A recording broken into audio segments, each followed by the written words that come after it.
Hi കൂട്ടുകാരെ, നമ്മളിന്ന് മുളപ്പിച്ച ചെറുപയർ കൊണ്ടൊരു റെസിപ്പിയാണ് തയ്യാറാക്കാനായിട്ട് പോകുന്നത്. ചെറുപയർ പോഷകത്തിൻ്റെ കലവറയാണ്. അത് നമ്മൾ മുളപ്പിച്ച് കഴിക്കുവാണെങ്കിൽ ഫലം ഇരട്ടിയാകും.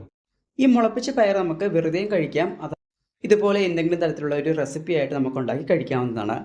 അപ്പോൾ ചീനിച്ചട്ടി വെച്ച് എണ്ണ ഒഴിച്ച് കടുക് പൊട്ടിക്കുക. അതിലേക്ക് അരമുറി സവോളയും എരിവിന് വേണ്ടി മുളകും ആവശ്യത്തിന് ഉപ്പും കൂടെ ചേർത്ത് നന്നായിട്ട് വഴറ്റിയെടുക്കുക. മുളപ്പിച്ച ചെറുപയർ കൊണ്ട് പല രീതിയിൽ നമുക്ക് റെസിപ്പി ഉണ്ടാക്കാവുന്നതാണ്. തേങ്ങ അരച്ച് ചേർത്ത് ഗ്രേവി ആയിട്ട് നമുക്ക് കഴിക്കാം, അതല്ലെങ്കിൽ വേവിച്ച് കഴിക്കാം. പല രീതിയിൽ നമുക്ക് ഈ ഒരു മുളപ്പിച്ച ചെറുപയർ കഴിക്കാവുന്നതാണ്. അപ്പോൾ ഈ ഒരു പയർ മുളപ്പിക്കാനായിട്ട് നമുക്ക് എത്രയാണ് പയർ ആവശ്യം ആ ഒരു പയർ എടുക്കുക. അതിനുശേഷം 2-3 തവണ കഴുകി വൃത്തിയാക്കുക. ശേഷം അതിലേക്ക് കുറച്ച് വെള്ളം ഒഴിച്ച് ആ ഒരു പയർ കുതിരാനായിട്ട് വെക്കുക. വൈകുന്നേരം അതൊന്നും കൂടെ കഴുകി വാരി ഒരു പാത്രത്തിലിട്ട് അടച്ചു വെക്കുക. പിറ്റേ ദിവസം ആകുമ്പോഴത്തേനും പയറിന് മുള വരും. ഇപ്പോൾ പല രീതിയിൽ നമുക്ക് ഈ റെസിപ്പി ഉണ്ടാക്കാമെന്ന് ഞാൻ പറഞ്ഞല്ലോ. ഇത് നമുക്ക് വെറുതെയും കഴിക്കാവുന്നതാണ്.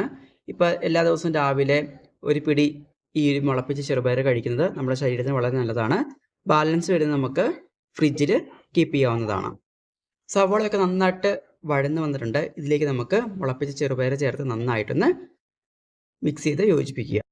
പിന്നെ ഇതിലേക്ക് കറിവേപ്പില ചേർക്കാം, മല്ലിയില ചേർക്കാം. ഇപ്പം എൻ്റെ കയ്യിൽ രണ്ടുമില്ല, അതുകൊണ്ടാണ് ചേർക്കാത്തത്. ഇനി നമുക്ക് കുറച്ച് മഞ്ഞൾപ്പൊടിയും കൂടെ ചേർത്ത് നന്നായിട്ടൊന്ന് മിക്സ് ചെയ്യണം.